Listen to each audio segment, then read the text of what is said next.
Hey there, Drowsy Historian here. Tonight you're not a general. You're not a battlefield hero or even a casualty with a name etched into a war memorial. You're just one of the millions who survived the war, only to be taken down by something smaller than a sneeze. You came home in one piece, more or less. No shrapnel in the gut, no bullet to the skull. Just a lingering cough you picked up in a muddy trench, the kind that sounds worse in the morning and never really goes away. And now you're lying in your childhood bed, drowning in your own lungs while your family boils linens in vinegar and tells themselves it's just the flu. It isn't. Before the fever spikes and you forget how to form words, do me a small favour. Leave a comment with where you're listening from and what time it is. I love seeing how far these quiet little bedtime tales reach. And if you'd like early access to more of these long, slow collapses into history, ad-free audio of the episodes, or just want to support the show, you'll find the Patreon link in the description. But for now, lie back, get comfortable. Let's begin. The train home smells like rust, sweat, and mildew. You're squeezed into a bench seat next to a man who hasn't shaved in weeks and coughs like he's trying to expel his spine. Across from you, another soldier sleeps upright with his mouth hanging open and a dark stain spreading across his collar. No one says anything. You've all seen worse. The windows rattle with every curve, and the only real comfort is that the war is more or less over. It's October 1918. The armistice hasn't been signed, but people are already acting like it has. You made it. Whatever it is. By the time the train pulls into your station, your back aches, your chest burns, and your boots feel like they're still marching. You step off and blink against the grey October sky. The air smells of coal smoke and damp earth. Your mother is there, or your sister, or whoever was left to wait for you. She hugs you like she can crush the war out of your bones, pressing her face into your shoulder and whispering that you're home. You're home.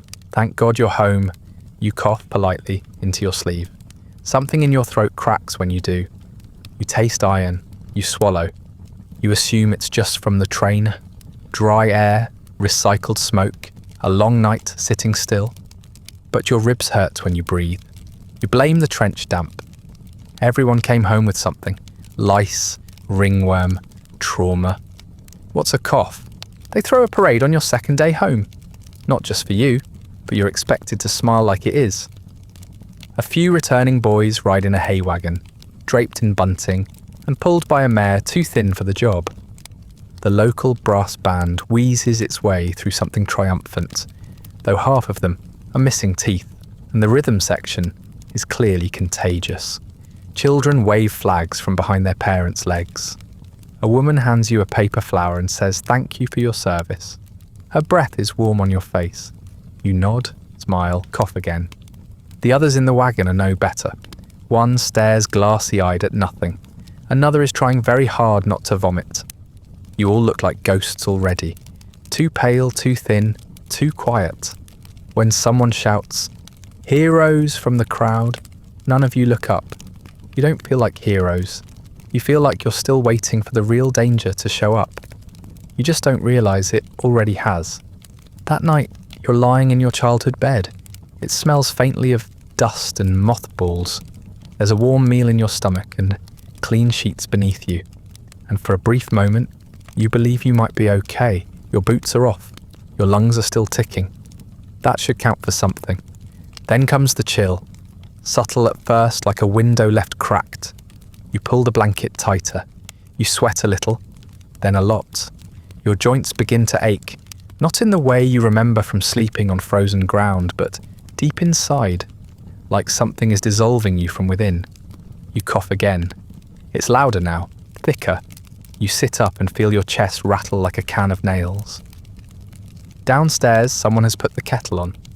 You think about going down, asking for some tea, or maybe a spoonful of whatever homemade cure someone's aunt swears by. But you don't move. Your spine won't bend quite right, and your breath is coming in shorter pulls. You lie back slowly and stare at the ceiling while your lungs gurgle with something you're pretending isn't there. The next morning you look worse. That's the general consensus. Someone fusses over you. Someone else offers to call the doctor. You say no. You say it's just fatigue. Travel weariness. You're fine. They believe you, or they pretend to.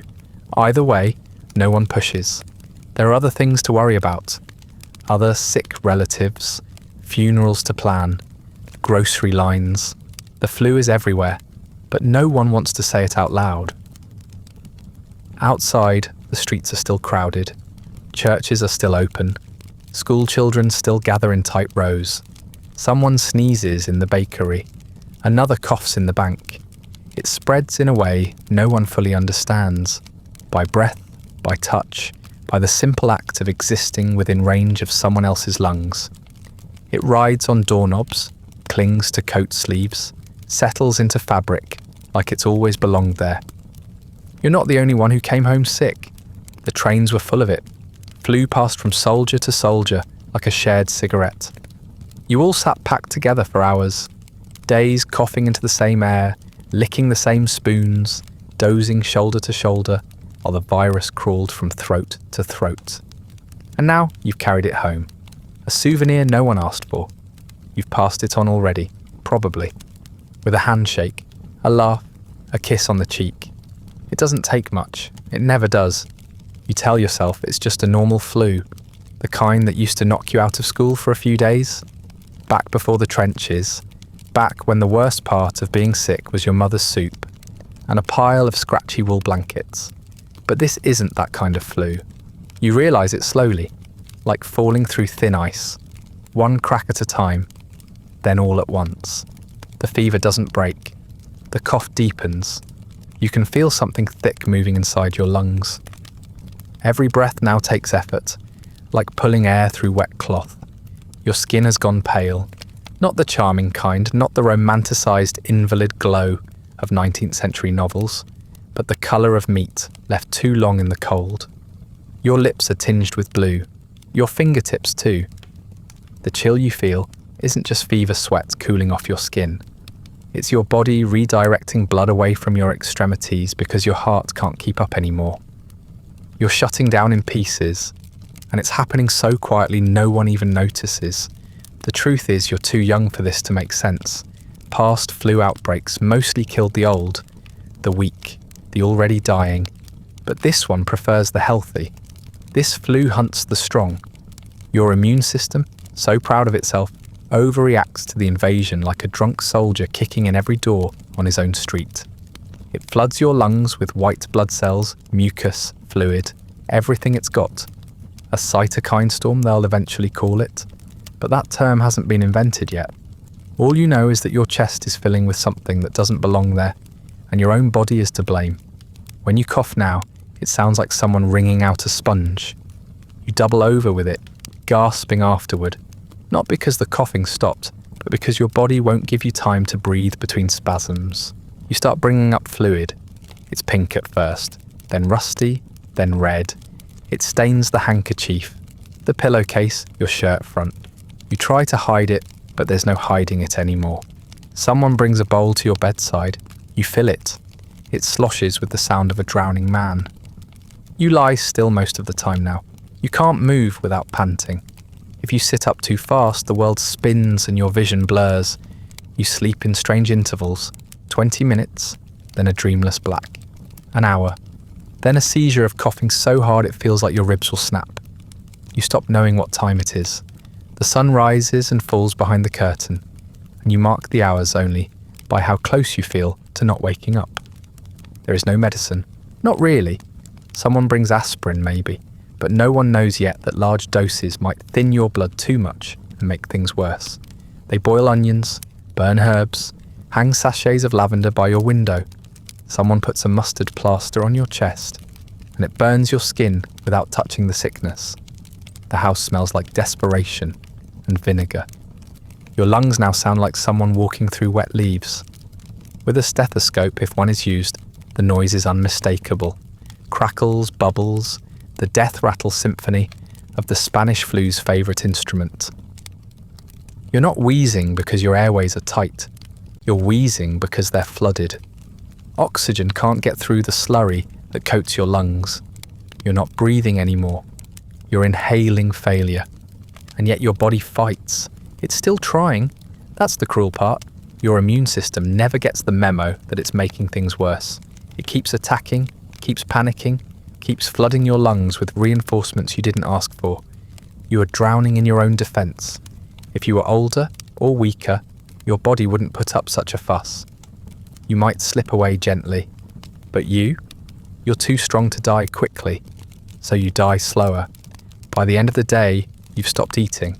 Swallowing hurts too much, and the nausea makes even water feel like an enemy. Your breath comes in shallow sips. You've begun to feel detached with Chotung from your fingers, your voice, your name. You hear people talk around you like you're already gone. They say your fever's too high. They say you're resting, even as your chest heaves like a bellows with a hole in it. They speak in soft tones like they're afraid of waking something. You'd laugh if you could, but there's no breath left for that. At some point, someone insists you see a doctor. You don't argue. You're too tired for that now. The trip itself is a blur. Someone helping you dress, guiding your steps, holding your elbow like you're 90. The walk takes longer than it should. You stop to rest on a stoop, wheezing like a church organ on its last breath. A stranger looks at you and steps sharply to the side, as if illness were polite enough to respect personal space. The doctor's office is overflowing. People cough into handkerchiefs in every corner. Someone vomits into a bucket. Another person, you think a child, is asleep against their mother's lap. Face shiny with sweat and eyes half open in a way that makes your stomach tighten. You don't belong here. You belong in a hospital bed, or better yet, a pine box. But this is all there is. You wait for nearly an hour, trembling in your chair, surrounded by the dying and the not yet dead. When the doctor finally sees you, he doesn't look rested. He looks like he hasn't eaten in days, which might be true. He doesn't bother with small talk. He listens to your chest for half a minute, frowns and says something about congestion. You try to speak, but your words come out as syrupy coughs. He asks how long you've had the fever. You shrug. Time is meaningless now. He scribbles something on a piece of paper, a few ingredients, nothing you recognise, and tells your caretaker to give you hot whiskey with lemon, boiled onions mashed into a poultice for your chest, and a mustard plaster if your coughing gets worse. Rest, he says. Flu runs its course. You'll feel worse before you feel better. He doesn't mention that you might not feel better at all. You don't blame him. He's out of ideas. He's been out of ideas since this thing started. The problem is, no one knows what this flu actually is. The virus itself is invisible to 1,918 microscopes. Too small, too elusive. Germ theory is still in its adolescence, and virology is a toddler banging on glassware. They think it might be caused by bacteria. Some blame the trenches, the weather, the Germans, the returning troops, the immigrants, the newspapers. Everyone has a theory. None of them help. Hospitals are supposed to be a last resort, but by now, they're not even that. They're full. Overflowing. Patients lie 3 to a bed or collapse in hallways. Doctors work until they faint. Nurses die on the job. They come in healthy and leave in boxes. Linen supplies run out. Ventilation is a fantasy. Entire wards are sealed off with sheets, as if cotton can stop death from drifting room to room. If you were to get admitted now, and that's a big if, you'd find yourself surrounded by more suffering than you've ever seen in one place, including the war. You'd be treated with whatever's available, which changes daily. Aspirin in questionable doses, cough syrups loaded with morphine, steam tents, crushed garlic poultices. You'd lie on a cot with your skin burning and your lungs drowning, while someone 2 feet away dies slowly and loudly. The nurse wouldn't hold your hand. She doesn't have time. And frankly, she's already started coughing herself. You're not sure who's worse off, the patients or the people trying to help them. The ones still well enough to work go through the motions with hollow eyes, There are too many dying to grieve any one person for long. Some doctors stop examining bodies altogether. They don't even check pulses anymore. They just look at the colour and move on. If your lips are purple and you're not moving, they tag your toe and turn to the next. Medical science has no idea what it's up against. It doesn't even know it's fighting a virus. It won't for another 2 decades. You are being treated by guesswork, rumour, and inherited wisdom from an age that still believed in bleeding out bad humours. And the worst part is, forget, there's nothing else. This is the best they have. You go home, that's all you can do. You wrap yourself in a sweat-soaked blanket and lie back in your bed. Now more of a death raft than a resting place. You try the whiskey. It burns going down. The onions reek. The plaster scalds your chest until your skin blisters. Nothing improves. Not your breathing, not your colour, not your odds. There's talk of a miracle cure. Cinnamon and milk perhaps, or turpentine drops on sugar cubes. Someone says quinine helps. Someone else swears by prayers and cracked windows. You start to realise that you could be cured by just about anything, provided you weren't dying in the first place. But you are. You lose track of what day it is. Time folds in on itself, stretches, bends, snaps. Morning might be night, and you wouldn't know the difference. The room has become a swamp of heat and shadow. The curtains are always closed, but light bleeds around the edges in a dull yellow haze. It hurts your eyes. Everything hurts your eyes. Even the inside of your skull. The sweat comes in waves. First, your forehead beads, then your collar sticks to your skin, then your whole body slickens with it. Chest, back, thighs, ankles. You feel like you're dissolving. You lie still and the mattress drinks your fever. You shift and it squelches. Your sheets are soaked, your nightshirt clings to your ribs, and your pillow smells of salt and something sour. Your mother tries to change the linens, but you scream when she lifts your shoulder. You don't remember screaming, but she flinches. Sometimes you tremble, not a chill, a full body quake, like something is trying to shake loose from inside you. Your teeth chatter, your fingers curl inward, and your legs kick without your permission. You gasp like a fish on a dock, short and shallow. The air is thick. You can't breathe deeply without coughing, and when you cough, you taste blood and soap and dust and nothing. Your throat is raw, your chest cracks, your lungs bubble. You begin to see things, not just shapes in the dark, full scenes. The wall melts into a trench, the wallpaper peels back into sandbags and damp wood. You hear gunfire, not faintly, not distantly, but as if it's in the next room. You sit up and reach for a rifle that isn't there, then fall back, wheezing, confused. You hear a voice call your name. You respond, but the sound that leaves your mouth is wet and broken. Your mother appears. Her face is calm, but her hands shake. She touches your forehead with a cloth and tells you it's just the flu. Just a little fever. Nothing to worry about. She's boiled more onions. She's made broth. She's hung a cross on the doorframe and opened the window an inch to let in God, or fresh air, or both. You try to ask her what day it is, but your tongue doesn't obey. You think you say Sunday, but it might be water or help. She pats your hand and says you'll feel better soon. She's lying. You both know it. The ceiling breathes. The walls pulse. Your bed tilts one way, then another. You grip the mattress with damp fingers and pray not to slide off. At one point, the floor swells like a wave and you fall into it. Or think you do. It's hard to be sure. You drift in and out. In one moment, your childhood dog curls at your feet. In the next, he's gone, and your feet are cold and numb. You try to cry, but the tears won't come.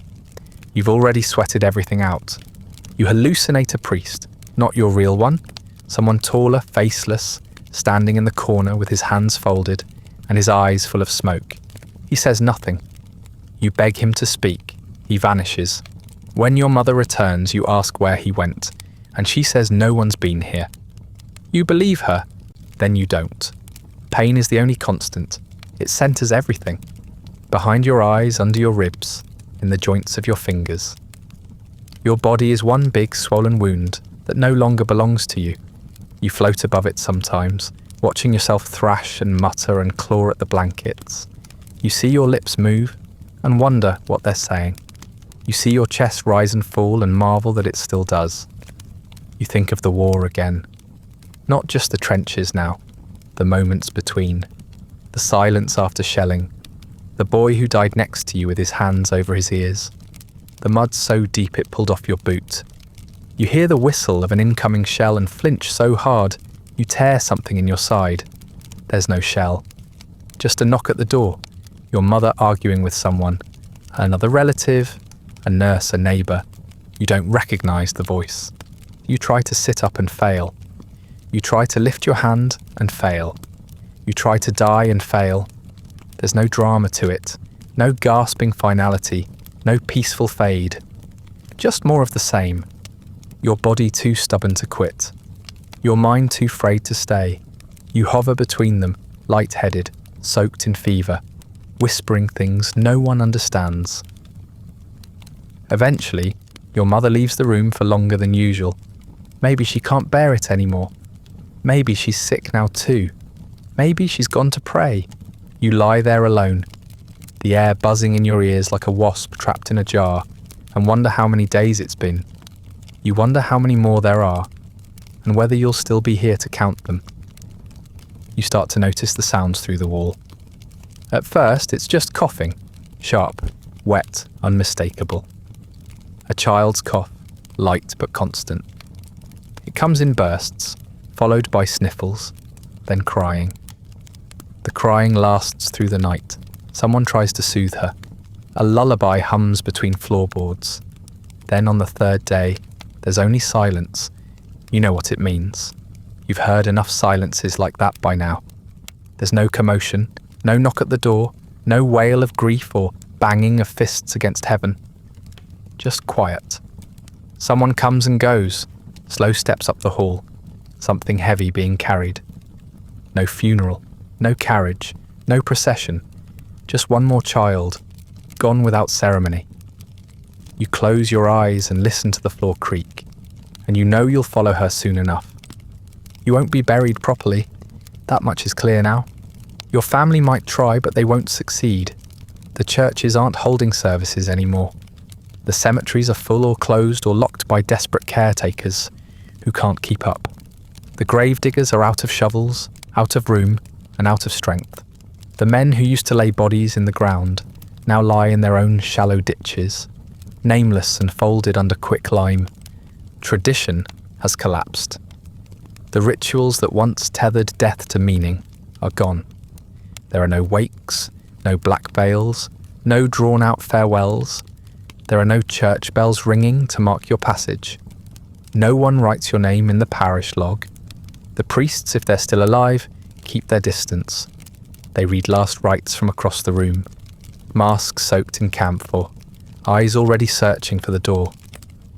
Your family may not be allowed to see you once you're gone. The rules change daily. In some places, corpses are sealed inside before the family can say goodbye. In others, a single relative might be allowed to view you, briefly from afar, through a veil of gauze and fear. There is no touch, no kiss on the forehead, just a glance. Then the lid is closed. If there is a coffin, it may be plain. Rushed, nailed shut before you've even cooled.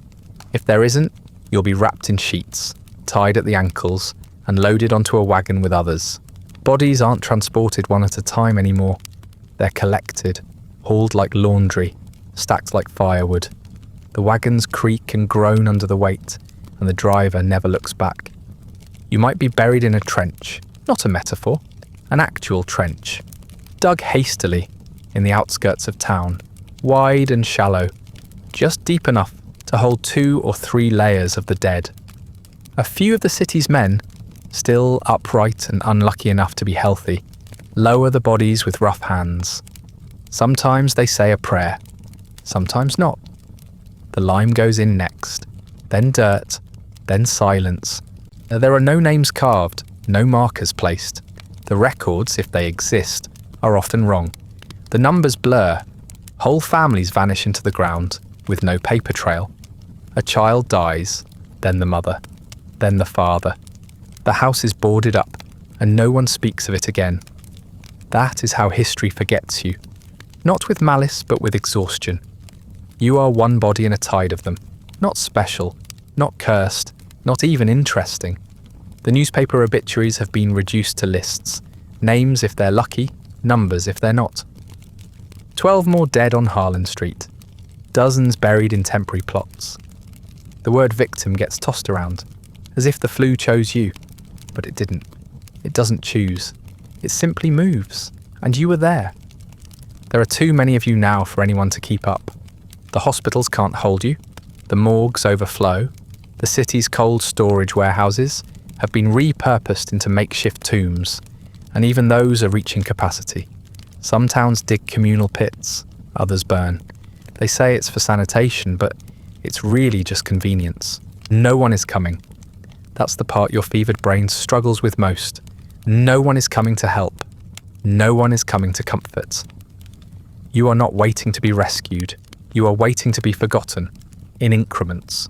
First by your neighbours, then by the town, eventually by history itself. And the most terrifying part, you're not even alone in that. You're part of a crowd. The world beyond your window has grown quieter, not peaceful, just hushed, like the moment before a storm breaks, when the air hangs heavy and every sound feels borrowed. The street that once echoed with wagon wheels and shouting children now lies mostly still. Fewer footsteps pass your door. Fewer voices rise. The city is retreating into itself block by block, house by house, one gasping breath at a time. The schools closed first. At first they said it was temporary, a week, maybe 2, just until the fever ran its course. But the children kept getting sick. And then their teachers, and then their families. So the doors were shuttered, the desks left empty, the lessons forgotten. Next came the churches. Even prayer couldn't survive the outbreak. Pews were left vacant, hymnals untouched, services were cancelled, clergy fell ill mid-sermon. Some congregations gathered anyway, stubborn and hopeful, and buried half their number within a fortnight. Theatres followed. The marquees still advertise comedies no one laughs at anymore. Curtains hang in darkness. Performers disappear. No applause, no lights, just silence and the lingering scent of stale perfume. The restaurants, the markets, the courtrooms, all fading like breath on a mirror. Even the bars begin to empty, though not entirely. Some people still stumble in, seeking one last drink before the fever finds them. Sometimes they collapse before finishing it. The coffins run out. It doesn't happen all at once. First, it's just a delay, then a shortage, then a plea in the paper asking people not to hoard wood. Carpenters work without pause, but they can't keep up. Soon the dead outnumber the boxes meant to hold them. Some bodies are wrapped in sheets, others stacked in cellars, on porches, under stairs. Refrigeration is a luxury. So is burial. The smell becomes a fact of daily life. No one wants to touch the bodies. No one wants to touch anything, really. Families leave their dead in the hallway and hope someone else will take care of it. But there is no one else. The grave diggers are sick. The undertakers are sick. The priests are sick. The men who drive the wagons that collect the corpses are either dead or quitting. No one comes, so the bodies stay. Days pass, then more. Tenement halls are the worst. Thin walls, shared toilets, families crammed into rooms the size of closets. When the sickness gets in, and it always gets in, it moves like fire. One day you hear coughing through the walls. The next, silence. Then the flies. Children go uncollected. Mothers die with infants still clinging to their arms. Neighbours hammer doors shut and hope it'll be enough. It never is. Even the animals are falling. Horses collapse mid-delivery, their carts left abandoned in the road. Dogs roam the streets, hungry and unclaimed. Pigeons perch on windowsills, waiting for crumbs that no longer come. The rhythm of the city falters. The carriages slow. The street sweepers vanish, trash piles up, the gutters run dark, the smell thickens, and then the economy stops. Not in a dramatic crash, just a slow grinding halt. Shops close for good. Factories fall silent. Wages dry up. Letters stop arriving. Coal shipments don't come. Nothing gets built. Nothing gets fixed. The gears of the world seize up, and the city simply waits. Not for healing. No one believes in that anymore. Just for the dying to be done. The mayor makes a speech, or tries to. His voice cracks halfway through, and the newspapers quietly note that he hasn't been seen since. Public notices go up. Wear masks, avoid crowds, don't kiss your children, don't shake hands, don't visit friends, don't cough, don't sing, don't mourn too loudly. It's unhelpful. The virus doesn't read signs, it just keeps moving. You're not the only one confined to a bed. Everyone knows someone who's sick. Half the people you knew last month are either coughing or already buried. The rest speak in whispers and cross the street when they see a neighbour. Community has curdled into suspicion. Grief has become background noise. Everyone is grieving, but no one can stop to feel it. And still the corpses pile up. The room has become your whole world. You haven't seen the front door in days, maybe longer. Your bed is the centre of a shrinking universe, and the walls feel closer than they used to. You don't know if it's the fever or the house itself, but everything seems tighter now, like the wood is curling inward, just slightly, as if trying to contain what you've become. No one really comes in anymore. Your mother used to sit beside you. She used to wipe your forehead and whisper comfort, even when you couldn't understand the words. Now she leaves food on the dresser and knocks softly once before walking away. Sometimes it's broth, sometimes water. You rarely touch it. You're not hungry, and lifting your head feels like dragging a boulder through mud. On better days, she'll crack the window open just an inch and whisper your name through the gap. On worse days, she doesn't come at all. The air is wrong, heavy. It smells of vinegar, sweat, old wood, and the faint metallic sharpness of dried blood. It sits in your lungs like syrup. Every breath is a negotiation. You feel like you're breathing behind glass, trapped in your own body. When you try to sit up, your ribs object. Your spine won't bend the way it used to. Your limbs are still attached, but they feel borrowed, numb, slow, not entirely yours. You try to speak once, just a word, a name, something simple. It comes out slurred, and halfway through, you forget what you were trying to say. Your mouth hangs open for a few seconds, then closes without finishing. You feel a thread of saliva slip down your chin, and you don't wipe it. You don't move at all. Time slips sideways. Hours stretch, minutes vanish. You drift in and out of sleep, but the sleep doesn't help. It's not rest, it's more like drowning with your eyes closed. You wake up and the light has changed. Then it changes again. Then it's gone. You start to forget how many days have passed. The calendar on the wall mocks you. It's still on the same square. The ink too bright, too clean. You want to tear it down, but you can't reach. The house creaks differently now. Every sound feels unnatural. The floorboards groan in long, slow sighs. The pipes rattle, like they're trying to speak. Doors open and close, somewhere out of view, and you wonder if it's your family or something else entirely. You know you're hallucinating again. You've seen shapes in the mirror. You've seen the wallpaper shift, like it's breathing. You've heard voices, familiar but wrong. One of them sounded like your grandmother. She died 5 years ago. There's a mirror across from the bed. It used to hang above the bureau, and you never paid it much attention. Now it haunts you. When you glance at it, you see someone else. Not quite a stranger, but not you either. The face is thinner, the skin greyer, the eyes sink into shadow.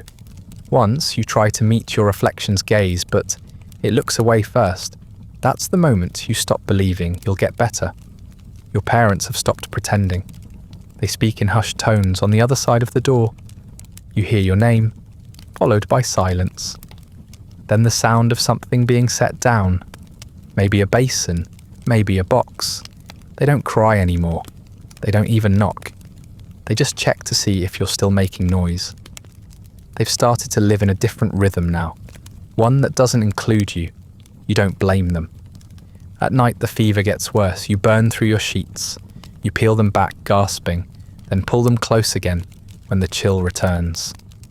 Your pillow smells like decay. You think of cleaning it, but your arms don't lift. You try to shift positions, but every movement is slow and deliberate. Like you're made of stone. You lie there sweating, trembling, blinking up at a ceiling you no longer recognize. Your body has become a kind of prison. It won't die, it won't recover. It just lingers. You feel yourself thinning, not just physically, but conceptually, as if your outline is starting to blur. You forget words, you forget people, you forget the point of sentences halfway through. You blink and forget where you are. You blink again and remember, but wish you hadn't. You're fading, but it takes forever. There is no mercy in this flu, no drama, no rush, just a long, slow siphoning of everything you once were. You wonder if the house will keep creaking after you're gone, or if it too will finally fall still. The air doesn't reach you anymore. You can open your mouth, pull it in, feel your chest rise, but it doesn't help. It's like trying to breathe through cloth soaked in water. There's no clarity, no relief. You gasp and your lungs shudder. You wheeze and your throat seizes. Whatever air makes it in doesn't stay long enough to matter. It's like your body has forgotten what to do with it. The blue starts at your lips. At first it's subtle, a dusk-coloured tint, easily missed if you weren't already looking for it. But someone is. Your mother, maybe, or a nurse brought in too late. She sees it and doesn't say anything, but you hear the breath she takes when she notices. Short, sharp, like a silent confirmation of something she'd been hoping not to see. Within hours, your fingers join your mouth. The nails lose their pinkness. The tips fade to violet. Soon your skin takes on a bluish cast, as if you've been left in the cold too long. They used to call it heliotrope cyanosis. It's the colour your body turns when it can't get enough oxygen. It means you're dying. Not hypothetically, not maybe, not later. You are suffocating while your lungs are still moving. Your blood is no longer carrying what it's supposed to carry, and the body is colouring itself accordingly, painting a quiet warning on your skin for anyone still watching. Most people don't live long after they turn that colour. You are becoming your own signal flare. At night the dreams grow sharper. You sink into fever and find yourself underwater, always underwater. The light above you pulses, but never gets closer. You swim upward, but your limbs move like anchors. The surface stays just out of reach. Sometimes you scream, but it's silent, muffled by a tide you can't fight. You wake choking, eyes wide, mouth open, chest heaving. You are drowning in your sleep. You are still drowning now. Blood starts to come up more frequently. It's in your coughs, yes, dark red, frothy. But now it comes from your nose too. Thin trickles that crossed beneath your nostrils before you notice. Then your gums. You taste it constantly. It seeps into your mouth while you sleep. You swallow it reflexively. It coats your throat. The pillow is streaked with it. You turn your head and leave a smear. Someone changes the pillowcase. Then they stop bothering. You're not sure how long you've been lying down. You don't sit up anymore. You couldn't if you tried. Your spine has melted into the bedding. Your muscles are too weak to lift your own hands. Even blinking takes effort. You lie there, limp, blue and bleeding, while people come and go. Shadowy figures, voices low, nothing you can hold on to. You wonder if they know you're still aware, if you still are. Eventually the whites of your eyes turn red. Tiny vessels burst beneath the surface. Your vision blurs. Everything looks like it's underwater now, which feels appropriate. You stare into the middle distance and try to remember what the sky looked like. Whether the leaves have changed yet. Whether it's still October. It might be November. It might not matter. Someone tries to speak to you, A priest, maybe? A neighbour? You don't know who. You hear their voice but not their words. You try to answer, but your mouth only opens. Nothing comes out. You want to say something final, something that will be remembered. But your body has shut that door. You are past words now. The colour deepens. Your feet go first, deep purple, mottled, bruised. Then your legs, your arms. Your skin takes on the tone of a storm cloud. The flesh grows cool. The heart is failing, slowing, pulling blood inward to try and keep your brain alive for just a few moments longer. It's an act of desperation. The system is collapsing. Your organs are in quiet revolt. You're not coming back from this. That much is clear. It's not a question of if anymore, only when. You've reached the end of the corridor, and there's no door left to open. Only walls, narrowing.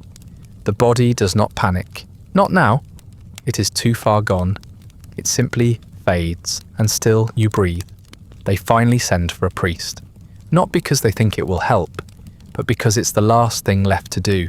It's a ritual like boiling linens or whispering your name when they think you're asleep. An act of habit, not hope. By the time they send for him, your skin has gone the colour of spoiled plums, and your breath comes in irregular, halting sips. Every rise of your chest sounds like it might be the last. Maybe it is. He arrives near sunset. The light outside is golden, soft, even kind, but it doesn't reach your bed. He steps into the hallway, wearing a black coat and a white collar, but his face is mostly hidden behind layers of gauze wrapped tightly across his nose and mouth. His eyes are bloodshot. Not from weeping, from exhaustion. You've seen that look before. In the trenches, in the field hospitals, on men who've watched too many others slip away. He looks at you like he already knows what he'll say at your burial. Then he steps back slightly, careful not to cross the threshold. He doesn't come to your bedside. He doesn't anoint your forehead. He doesn't take your hand. He murmurs the rites from the doorway, voice low and distant. The words are familiar, but cold. There's no warmth in them, no intimacy. They feel like a transaction, brief, formulaic, necessary. He speaks in Latin, though it's doubtful either of you could remember the meaning now. He finishes quickly. You don't blame him. There are dozens more to see, maybe hundreds. He gives you a final glance, then turns and disappears down the hallway without another word. You try to reply, to say something, anything. A thank you, a confession, a goodbye. But your throat doesn't work anymore. Your breath rattles as it moves through you, scraping against your chest like wind through broken shutters. Your mouth opens, but no sound comes out. Just a faint wheeze like a dying kettle. You close your eyes and feel the weight of the silence settle again. The house doesn't react, neither do you. It's strange how the rituals you were raised to believe in have eroded into theatre. There's no comfort in it, no peace, just a man in a mask, too afraid to get close, whispering ancient words over a body that already knows they won't matter. You used to believe these things meant something, that there was power in last rites. Now it all feels like a gesture performed for the living, a checkbox ticked, a duty fulfilled, not for your sake, for theirs. You start to feel smaller, not just physically, though your body is shrunken, curled in on itself, barely visible under the blankets, but existentially. As if you're occupying less space in the world by the hour, the room doesn't seem as concerned with you anymore. The sounds in the house continue without pause. Doors open, dishes clink. A broom moves somewhere in the hallway. Life goes on, increasingly indifferent to whether you're part of it. Your breathing becomes shallower. It isn't panic, not anymore. Panic requires energy, and you don't have any of that left. Each inhale feels like pulling a string through a needle's eye. Each exhale is thinner than the last. You count the seconds between them, then forget what number you were on. The rhythm starts to break. You notice gaps, skipped beats, then longer pauses. You wait for the next breath and wonder if it will come. You wonder what dying will feel like, not in the abstract way you used to, Not the way people talk about falling asleep or seeing a light. You wonder, in practical terms, will you feel the moment it happens? Will it hurt? Or will it just stop the way everything else already has? Will you know when the last breath leaves your lungs? Or will it sneak past like all the others, unnoticed until too late? You blink slowly. The ceiling stares back at you. The walls feel wider again somehow. The edges of your vision blur, not in a dreamlike way, more like a curtain falling on the sides of a stage. You hear your name from far away, or maybe it's someone else's. You can't tell anymore. You don't even turn your head. The light outside has faded. The room is darker now, but no one comes to light the lamp. You're not sure they remember you're here. You're not sure you are. Death, when it comes, doesn't announce itself. There's no lightning bolt, no gasp, no sudden silence broken by a final sigh. You don't clutch your chest. You don't reach for anyone's hand. You don't whisper a final word that will echo through generations. You just stop. One breath doesn't come, and then the next doesn't either. And before anyone notices, it's over. The room is quiet. The light has dimmed. You've been still for hours anyway, so your absence doesn't register as new. Your eyes are half closed. Your mouth is open. Your arms rest where they fell the last time you had the strength to shift them. The blanket rises no more. The sweat on your brow has dried. The fever is gone now, in the same way that the fire is gone after the house has burned to the ground. No one is there when it happens. Not because they don't care, but because they've already said their goodbyes quietly, informally, in the space between visits. They've made their peace with your dying. They just didn't know when it would be. And now that it is, there's no one there to witness the exact moment. That's how most deaths happen. Not in a cinematic climax, but in the space between footsteps down the hall. Your mother finds you an hour later. She brings in a basin of water and a cloth, maybe out of habit. She moves softly, as if not to disturb you. When she touches your arm and feels the coolness of your skin, she doesn't scream. She doesn't drop the bowl. She just pauses, stands still, and then exhales, long and slow, like someone who's finally put down a weight they've been carrying for too long. She doesn't call for the doctor. There's no point. He wouldn't come anyway. There are too many others. Instead, she closes your eyes. She straightens the blanket. She wipes the blood from your lip with the corner of her sleeve. Then she leaves the room and closes the door behind her. Not with reverence, but with resignation. The house absorbs the sound. No one else stirs. The neighbours don't ask. They know. Everyone knows. The house has been quiet for days, and silence means one thing now. They've heard it before, again and again, up and down the block.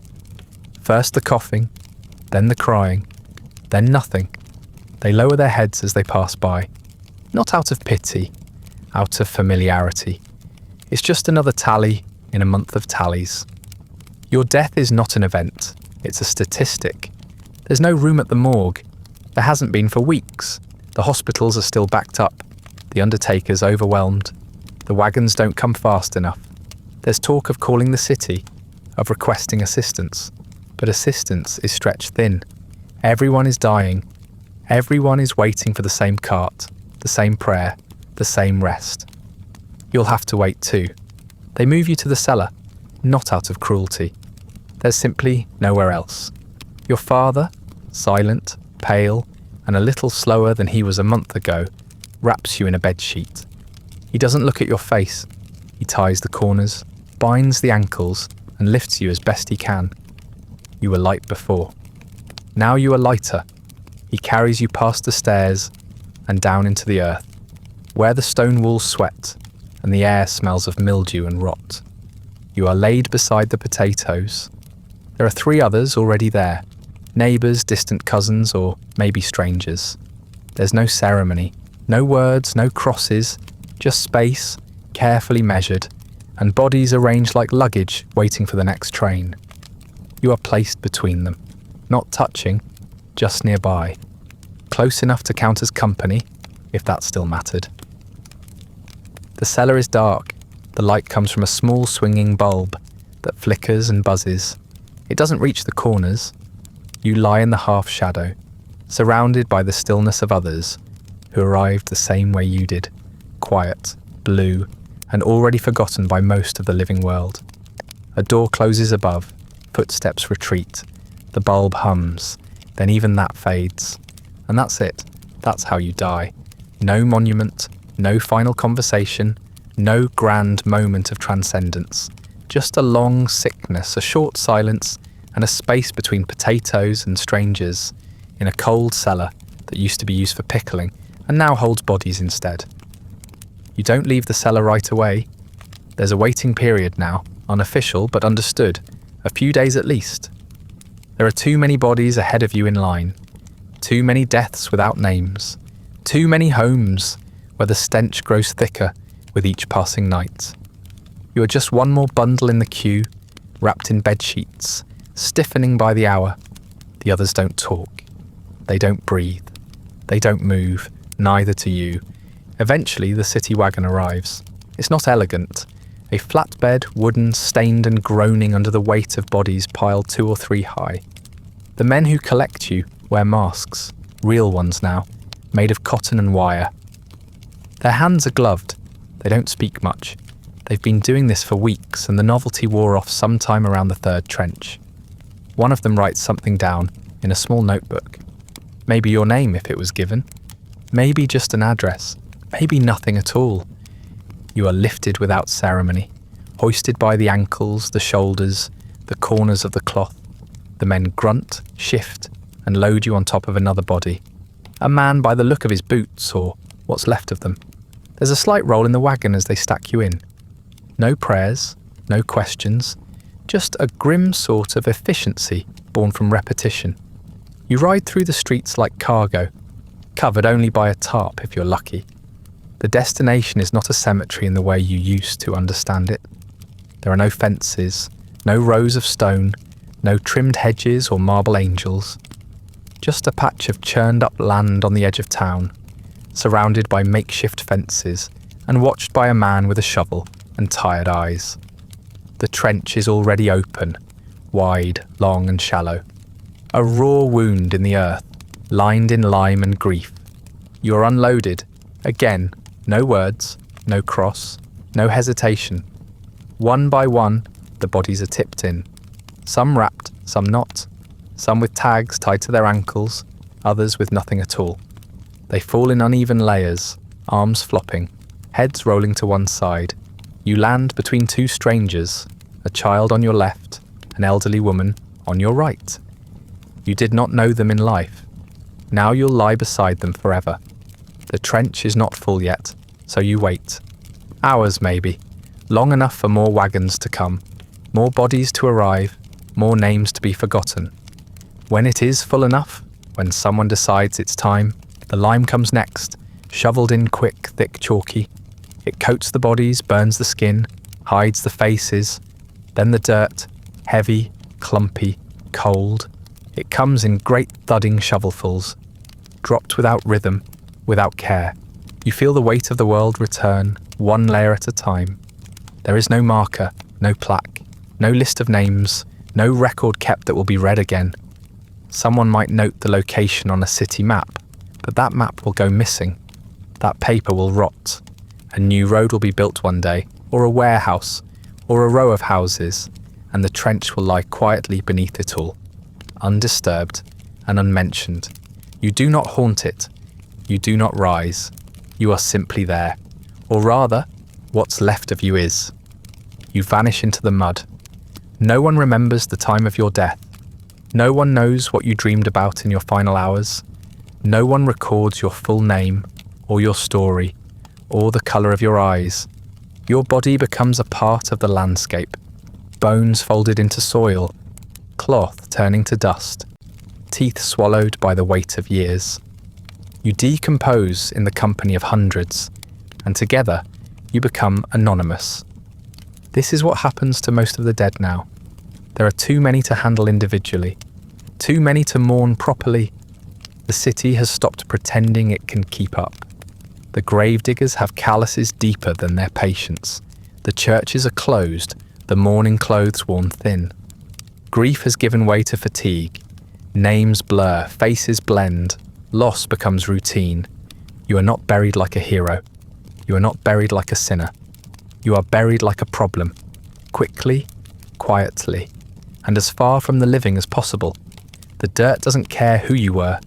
The lime doesn't ask. The sky doesn't pause. The birds keep singing, somewhere far above the trench, and no one stops to listen. After they carry your body to the cellar, your family starts cleaning. Not out of grief, out of fear. The mattress is the first to go. They drag it into the yard and burn it. Watching the flames curl through the damp fabric and rise into the late autumn sky. No one speaks while it burns. There's nothing left to say. Just the occasional cough, the occasional glance and the heavy smell of smoke clinging to their clothes. Your bedsheets follow. Then your pillow. Then the clothing you wore during your illness. The nightshirt soaked with fever. The socks with blood at the toes. The handkerchiefs folded on the dresser. All of it tossed into the fire. What can't be burned is boiled. The floorboards are scrubbed with vinegar and lye. The windows are thrown open, even though the air is cold. Your room is left bare, stripped of scent, stripped of softness. They try to erase your presence, piece by piece. Your name isn't spoken aloud for a while. At first it's an accident. The way someone cuts themselves off mid-sentence, swallows the sound instead of letting it out. Then it becomes a pattern. A silence enforced not by agreement, but by fatigue. You're referred to in vague terms, if at all. The bedroom becomes that room. What happened to you becomes what happened. And the days roll on like that, full of blank spaces and unfinished sentences. Your photograph is turned face down. It stays that way, on the mantel for weeks. No one says why, no one touches it. The dust gathers along the edge of the frame. Eventually, someone moves it to a drawer. Not thrown away, just hidden. Something about it hurts to look at. You're too recent to be remembered, and too painful to forget. So they choose something in between. There are practicalities to deal with. The city doesn't issue death certificates quickly anymore. There are too many to process. Records are jumbled. Sometimes they get names wrong. Sometimes they miss people entirely. For weeks, it's not even clear whether you're officially dead. That's how your family starts to lie. Quietly. Passively. They begin saying you died in the war. It's easier that way. More honourable. More acceptable. People know what to do with a war death. They nod. They say thank you for your service.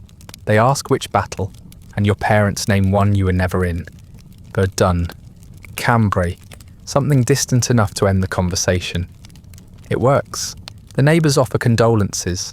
The priest says a prayer at Sunday Mass.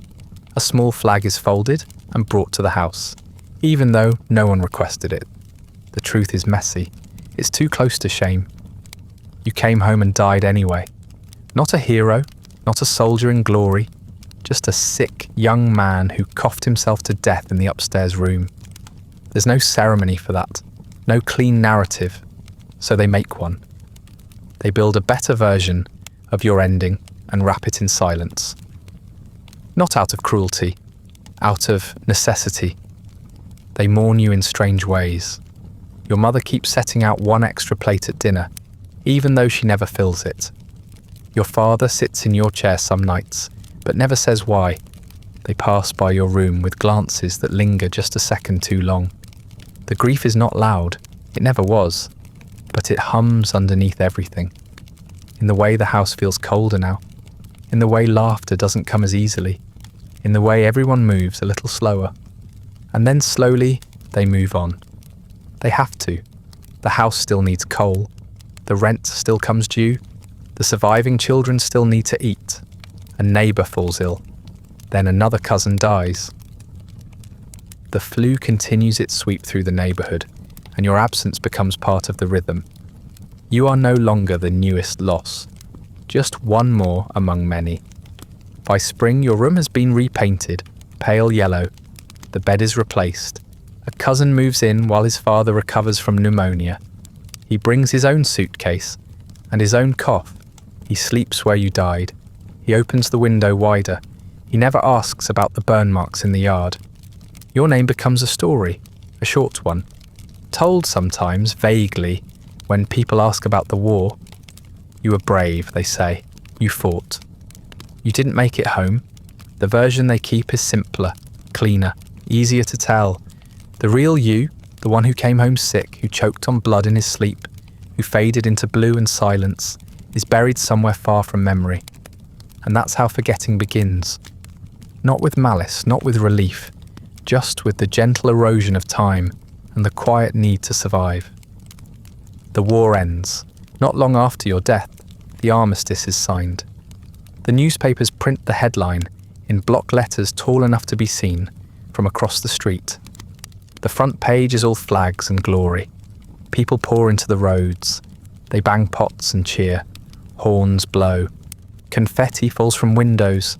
Strangers kiss each other on the mouth. There are parades and speeches and banners stretched between buildings, many of which still smell like disinfectant. But the cheering sounds strange through a cough. The applause is punctuated with wheezing. Some of the people celebrating won't make it through the month. The crowd is thinner than it would have been. The boys who might have danced in uniform are buried instead, in France or in trenches of a different kind, much closer to home. The world is victorious and grieving in the same breath. Your family watches from the window. They don't go outside. The sickness is still in the air, and they know it. There's no joy in the house, just a weary kind of relief that the world might calm down for a moment. But it doesn't. The flu doesn't care that the guns have stopped. It keeps moving, even as the headlines change. The virus has no flag to surrender, no treaty to sign. The months roll on. Winter comes. The numbers rise again. There are second waves and third ones. Each one hits harder than expected. People say it's over, and then it isn't. Cities reopen too early, and the bodies stack again. Churches refill, and so do the graveyards.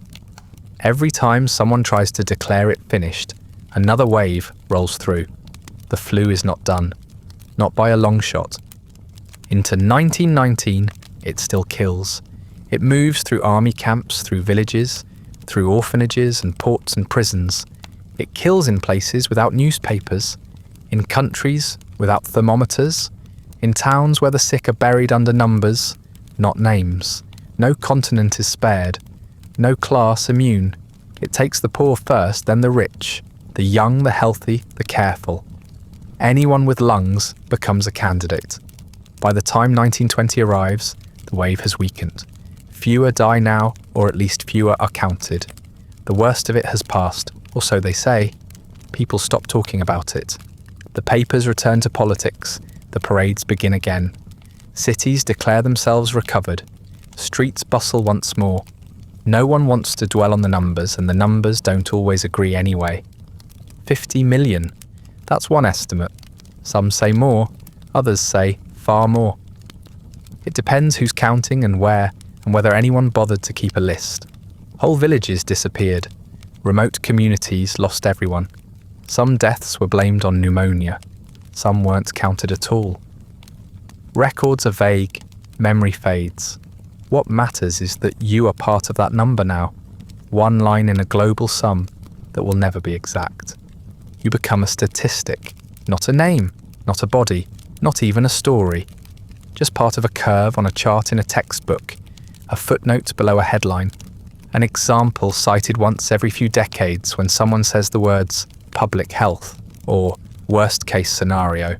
You are the cautionary tale nobody really listens to until it's too late. The world doesn't stop for its dead. It never has. It slows maybe, pauses, but then it stumbles forward again, out of habit. Babies are born, stores reopen, people marry and rebuild and pretend that nothing changed too much. The scars are real, but the makeup goes on thick. They don't talk about what happened. They don't want to. There's already another crisis, another war on the horizon, another election, another reason not to look back. Some historians will try to tell the story later. They'll dig through death registers, diaries, old letters, and coroner's notes. They'll count graves, cross-reference hospital records, and realise that what was lost cannot be fully catalogued. They'll write essays, they'll publish numbers, they'll explain that it happened quietly, quickly, and with more finality than anyone had time to realise. But most people won't read those essays. They won't remember your name, or your mother's face, or the long stretch of silence that followed your death. They won't know about the cellar, or the trench, or the window your father left open for days after you were gone.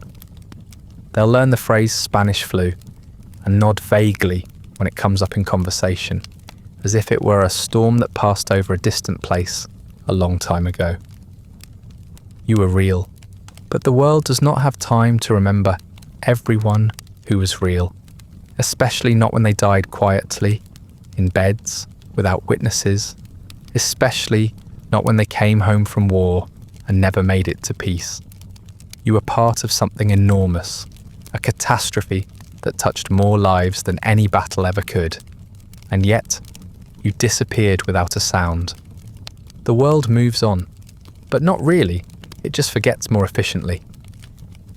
That brings us to the end of tonight's story. Not a grand finale, just one life slipping quietly beneath the surface, like so many others. If you're still here, thank you for walking with me through this long, dark chapter of the past. Not every history is heroic. Some are quiet, suffocating, forgotten, but no less real. If you'd like early access to more of these slow, sorrowful journeys, ad-free audio of the episodes, or just want to support the show, you'll find a link to the Patreon in the description. You can also like, subscribe, or leave a comment if there's a forgotten corner of the past you'd like me to visit next.